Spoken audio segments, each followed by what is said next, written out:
Hi guys, for today's video, okay, mag-unboxing di ko sa order sa ko ang friend. Anyway, nananghid magpud ko sa ihaan nga akong abrihan. So mao to. Nagpa-order di siya sa kuani kay ingon siya napagaw na daw siya sa sigig sa sigig pamanong sa mga estudyante niya. O di ba? Hinayon mo siya tingog. Badak una yung tingog permi nang pagaw na kita permi. So mao to. Nag-order ko ani, ako nag-order para sa iya, nagsanong siya sa payment.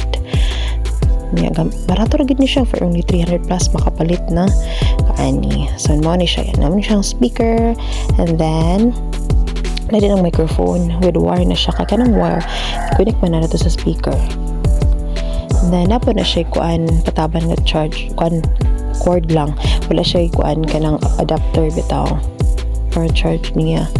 And then napod siya atong para isuot pito nimo siya mga ikwintas nimo siya atong speaker. O di ba?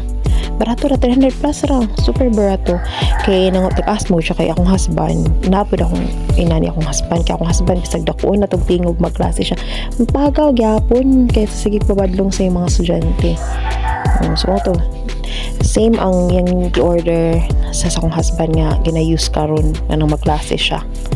Diba gamit kayo ni di mo magsaget-saget pag klase pagpakusog tingog kay na naman ni siya. So diba kung mag-order mo guys, click the yellow basket. Bye.